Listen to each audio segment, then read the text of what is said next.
to you the show teeming with tall tales and tantalising truths. On David Mitchell's team tonight, a comedian who once starred in a programme to find the world's most dangerous road. Turns out it's the one between Snappy Snaps and George Michael's house. It's Rod Gilbert! And a comedy actress currently on our screens in Miranda, who also co-created Smack the Pony, a sketch show that received critical acclaim, Emmy Awards and a stern letter from the RSPCA. It's Sally Phillips. And on Lee Mack's team tonight, a showbiz legend whose TV show once drew an audience of 15 million people. Admittedly, there were only 2 channels and no remote control. Des O'Connor! And a lady who co-stars with Bruce Forsyth on Strictly Come Dancing, but she's here tonight in her own right, so there'll be no more mention of Brucey. It's nice to see her nice, Tess Daly!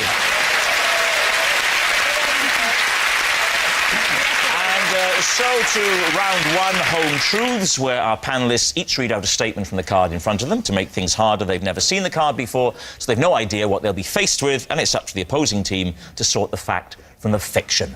Des, you're first up tonight. For 3 days running, I accidentally ate cat food for dinner. David's team. Right. So, how did this happen? It was an accident. But it happened for 3 days, so we're looking at 9 meals.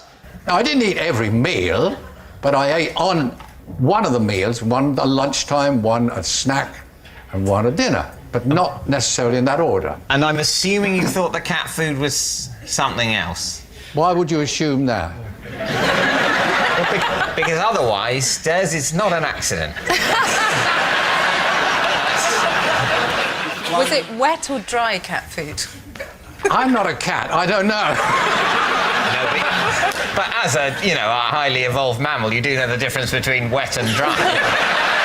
It depends what we're talking about. Des, have you got a cat? No.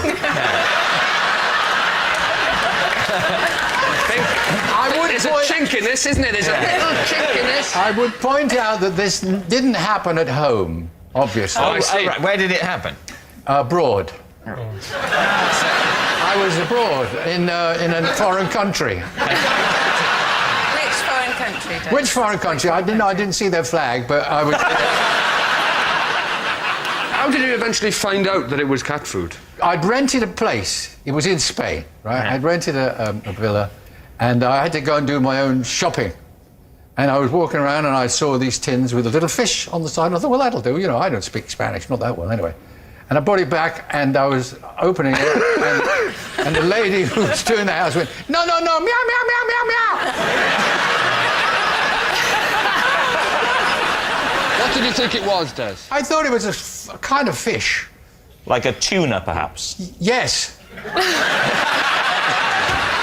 I'm surprised there wasn't a picture of a cat on... Why would there be a picture of a cat? They always have a picture of a cat. You don't get a picture of a human on a pot noodle, do you? You always have a picture of a cat on cat food. Always. Even in Spain. Not always. Always. I can give you an example when there wasn't. What? Let's tell him again.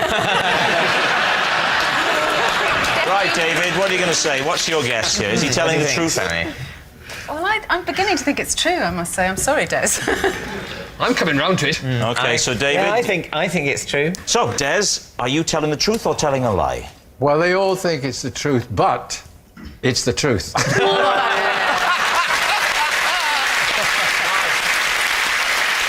Yes, it's true. Des did accidentally eat cat food for dinner for 3 days running. It was his cleaner who first noticed something was wrong, namely that Des was licking himself clean in front of the fire and going to the toilet in a tray. Rod Gilbert, you're next.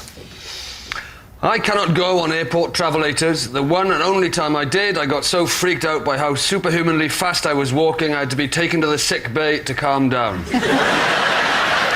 Lee, what do you think? Right, I mean, just how fast would you say you were going? Superhuman was the word I used. OK. How fast would you define superhuman? Because I've got my own definition. Have you? Well, what's yours? I asked you first. Let's just say it went very fast. I didn't like it. So you're saying that you were on it, you had to be escorted off, taken to the sick bay. I wasn't escorted off. I got off the end and then I sought assistance. You felt nauseous. Did you fall That's off? right, I felt nauseous. What's the difference between nauseous and nauseous? David, what's the difference between Excuse me, nauseous you and could have asked me. Excuse me. I'm A human being! I'm imagining you'll refer me to David. David, what's the difference between nausea... Is it simply I pronunciation? think it's simply pronunciation, Rob. Oh, yes. OK. Thank you, David. As you were. Shall I tell you another thing I don't like? It freaks me out when escalators don't work. You know, when you go up an escalator and you get up and you're exhausted and your legs are burning and you walk, they don't work, it's more tiring than the stairs, yet when you get to the top, you still fly off the end like that. That freaks me out. I don't like that feeling of lack of control. The escalator doesn't work, and yet you still fly off the top. Why is that? I don't think you do fly off the top. I think that's No, you just- do fly off the it's top, your David. brain telling you a No, lie. my brain doesn't tell me anything. Honestly, it does happen.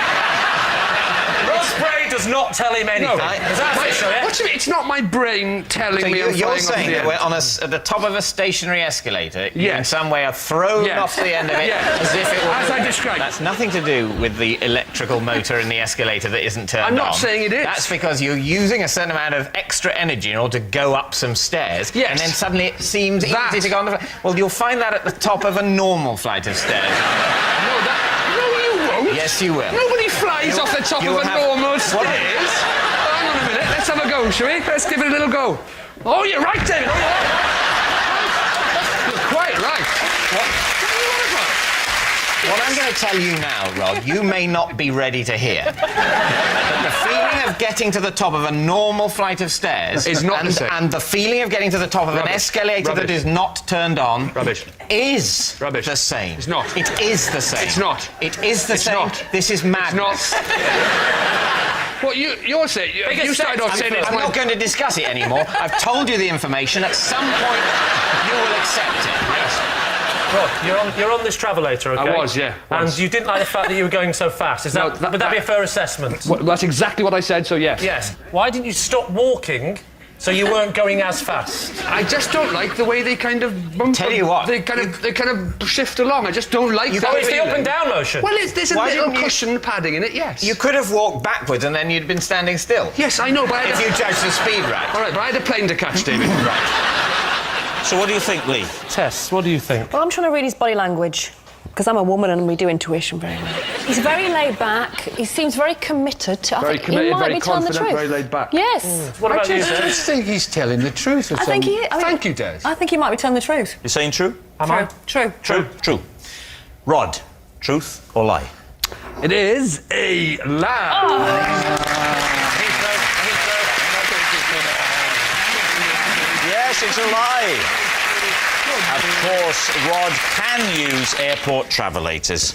Our next round is called This Is My, where we bring on a mystery guest who has a close connection to one of our panellists. This week, each of David's team will claim it's them that has the genuine connection to the guest, and it's up to Lee's team to spot who's telling the truth. So please welcome this week's special guest, Tony.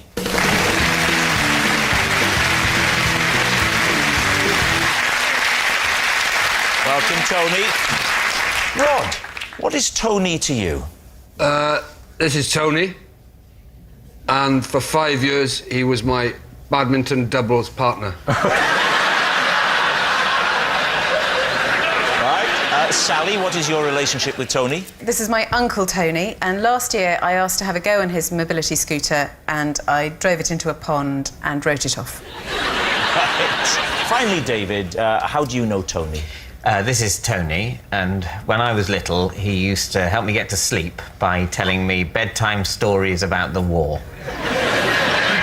Isn't that lovely? There we are. So, Rod's badminton buddy, Sally's scooterless uncle, or David's bedtime storyteller. Lee, before you start asking, I'm going to bring a chair on for you, and you can have a lovely sit down there. There we are. You relax there. Lee. Sally, does he use the mobility scooter a lot?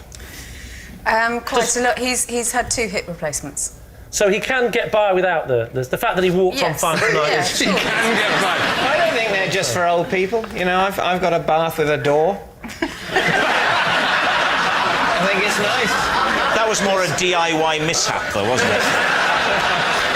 No, I think it's nice. Just open the door, step in, wait for 19 or 20 minutes while it slowly fills up in freezing cold. I think it's lovely. Why did you take the mobility scooter in the first place? Because I was going to play a psychopath in a film, or a psychopath on a mobility scooter. And I said, can I have a go? Because I can't drive a car. Sally, how far did you drive before you went into the pond? What was the distance? I didn't know I had it in reverse. So you were very close to the pond. So I wasn't far from the pond, but it was facing that way. Right. And I took it out of park the wrong way and went backwards. And was your uncle with you at the time? Yes. How much instruction did Tony give you before you got on the mobility scooter? Well, that he thought, as he said afterwards over tea, many, many times, that it was quite self-evident how one drove this thing. He said all it had was it's got a little, gear tiller, and he thought that even a nincompoop. Backwards or forwards, that's about Did you it. say gear tiller? Yes, well... That's a nautical expression. But you obviously felt, on some subconscious level, more comfortable at sea. Did you buy your Uncle Tony another mobility I did. scooter? How much was that mobility scooter? Yes, how much was that mobility scooter? It was £1,500. For a brand new mobility scooter? A brand new one? Yes, because it... Hang on, is that right, Des?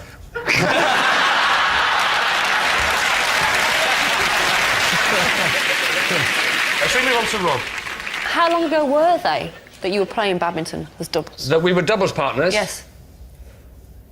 How many years 10, ago? 15 years? You were... and when did this end? When did this end? We had to stop because I was getting on a bit. And how did your partnership begin? Well, we played for the same club. What was the club called? It was in West London. West London, go on. Yeah, You can't remember the name of the club? It was called Old Actonians. Old Actonians Badminton Club. Well, yes.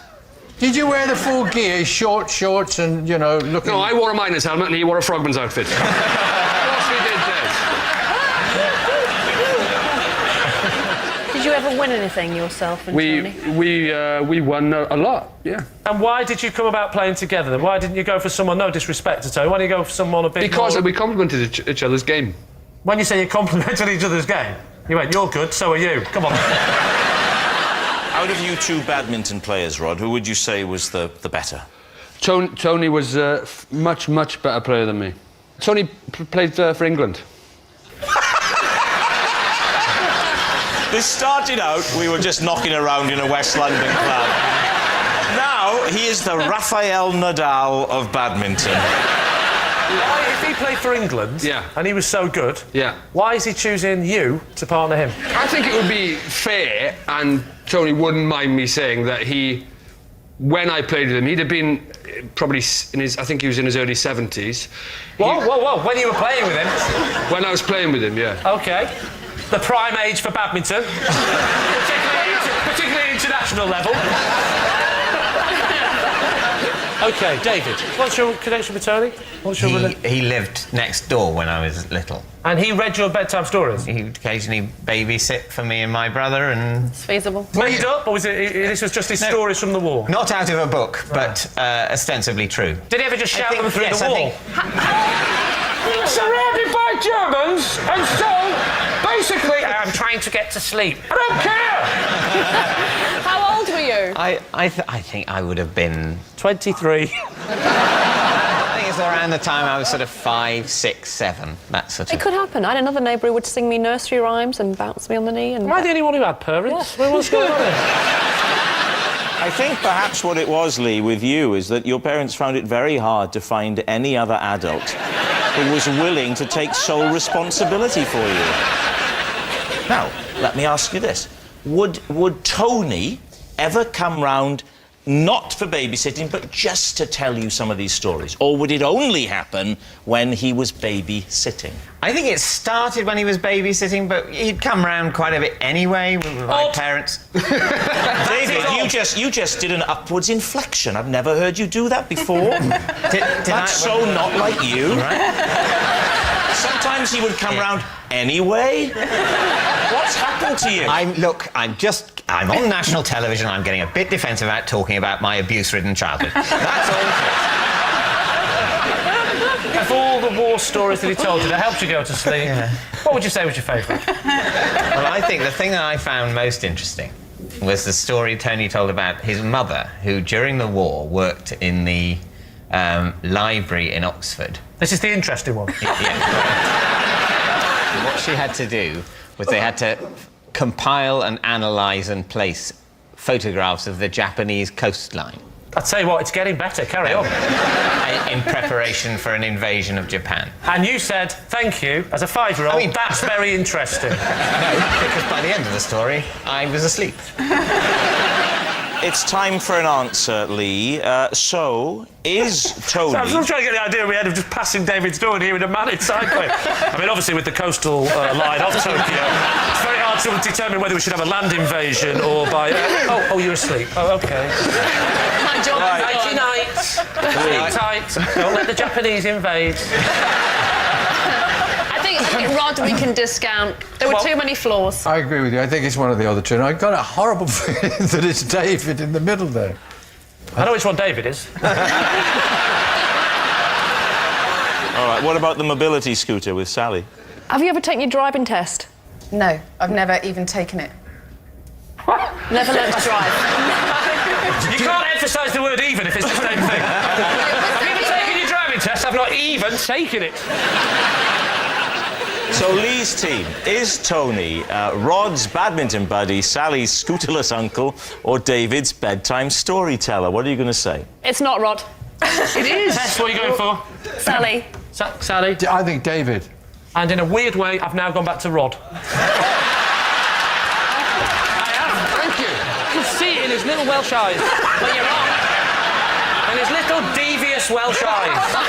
And trust me, if there's one thing I know about working on this show, it's a little devious Welsh eyes. Rod or Sally? Or Sally? It's Sally. Sally? Yeah, it's Sally. It's Sally. Sally, right. Tony, would you please reveal your true identity? I'm Tony, and Rod was my badminton partner for 5 years.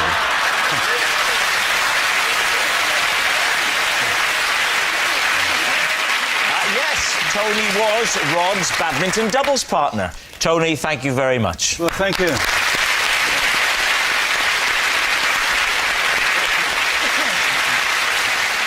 Which brings us to our final round, Quickfire Lies, in which our panellists lie not only through their teeth, but also against the clock. And we start with... It's Lee. Oh. Possession. Right, well, in that case, step this way and take the card, read the card to us, and then when you've done that, you can reveal your possession. In Thailand, I paid £200 to have my portrait painted by a monkey. Is that portrait? All right.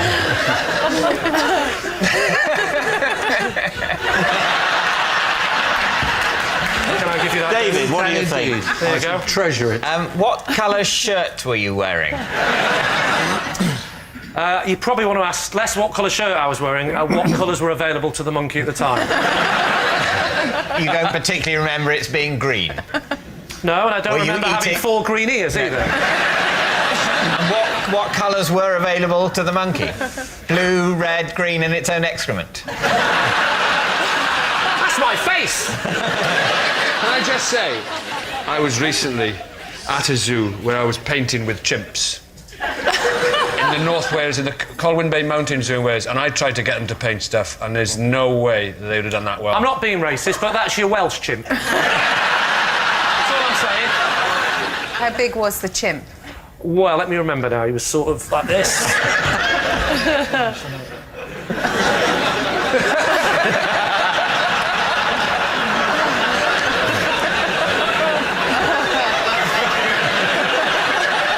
I'd say he was about that big sat down.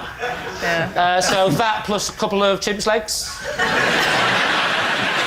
I honestly don't think that a monkey... There's a sort of mouth on that, and his eyes, there's 2 blue blobs of eyes. The monkey Monkeys can't do that. You think it's too good, is what you're saying? Yes. Yeah. I think the resemblance is too strong. You've even got your little squinty cockeyed eyes. Don't push your luck. Things I have to put up with on the show. You're wondering why it's like this, OK? No, attempted it. I'm not wondering why. It could have been better, but he was a surrealist.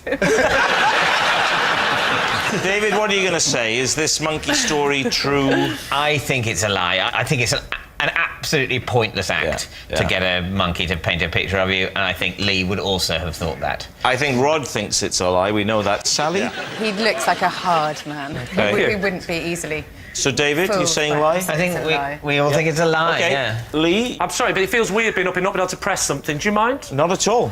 It is, in fact, a lie.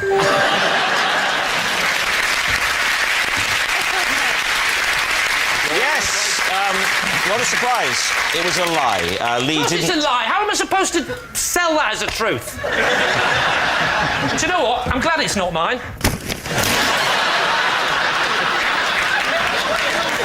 How am I supposed to have a chance? My 4-year-old son is watching.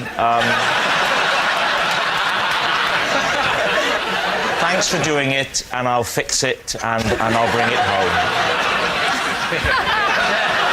And tell him I want me 200 quid back on that monkey suit. Yes, it was, of course, a lie. Lee didn't pay £200 to have his portrait painted by a monkey in Thailand. I mean, why would a dumb, hairy beast who spends all day throwing his feces at the wall and scratching his bottom want a portrait from a monkey? And next, it's Sally. Out loud, Sally.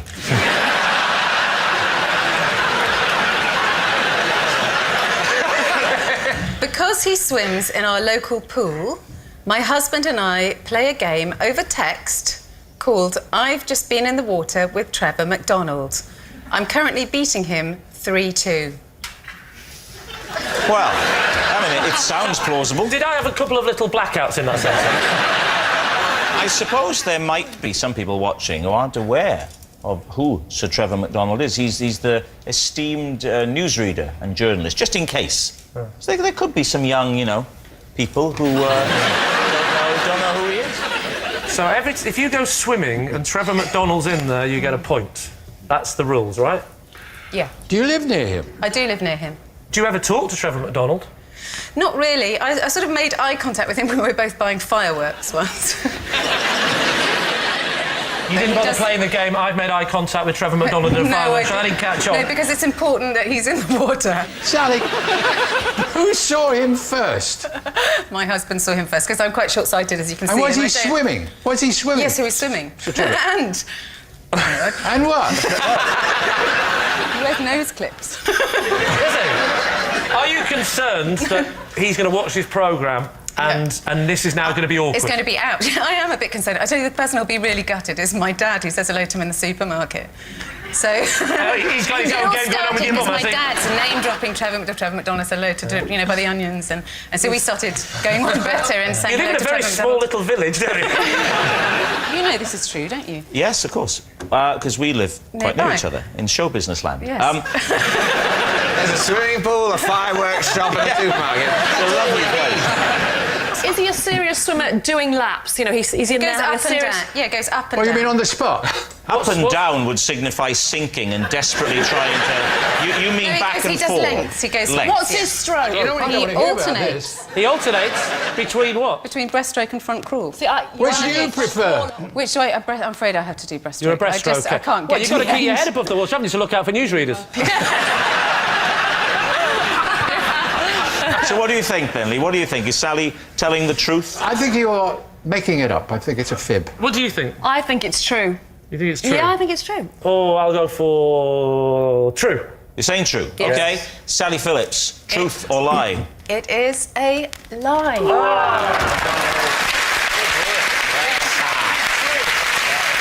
Yes, it's a lie. Sally and her husband don't play a game over the text called I've Just Been in the Water with Trevor McDonald. Next. It's David. On a wall in my flat, there is a mysterious red switch. I have no idea what it does because I have never pressed it and refuse to do so. Right, mysterious red switches. Lee. Where's the switch? It's on the wall. Sort of, not directly, but slightly behind the television. Haven't you just had to be tempted to touch it? See what it does? It's not that distracting. It's, you know, it's bright red. I'd say it's about maybe 3/4 of an inch or an inch wide. It's like one of those cooker switches, doesn't it? It's a bit like that sort of switch. It's sort of cocked up in a sort of inviting way that you might want to give a tweak so it's in an upward position. You'd have to flick it down. Exactly. Oh, that's always more scary, isn't it? Yeah. Is your house... If it David- were down, I'd assume that whatever it does was happening. Right. And I'd be afraid to turn it off. That would be because awful. I might need it. You know, it might turn the oxygen off. You've never gone near it? You've never touched it? Gone near it? But you've never been I've gone very near it. I don't live in a very large flat. I can't cordon off a whole area of the living room just because of the proximity of a mysterious switch. I need that space. How long have you been in your flat and ignored this switch? Well, I've moved into the flat about 11 years ago. That's a long time to ignore a would not- switch. how do you not- But sometimes I do other things. It's not just been solidly ignoring the switch 24 hours a day. How is your granddad's dialysis machine going at the moment? So, Lee, what are you going to say? This mysterious switch, is it true? I started believing it because I thought, yeah, you do have those switches in your house and you don't know what they're for. I've got them. But you'd have to flick the switch, wouldn't you? Oh, I'd have to flick the switch. I would be flicking that switch. You can't not fiddle, can you? It's there, you've got to play with it. Yes, well, you know... I remember seeing an episode of this show when David talked about his bedroom door, didn't have a door handle on it. He had to claw his door open every single time he opened his bedroom door. Yeah. So therefore, he's not going to bother about a switch. No, he lives in a slum, He's going to doesn't he? leave the... Yeah, basically, yes, he does. He lives in a slum. So I say You see, it's true. If they paid proper repeat fees on Dave, it would be different.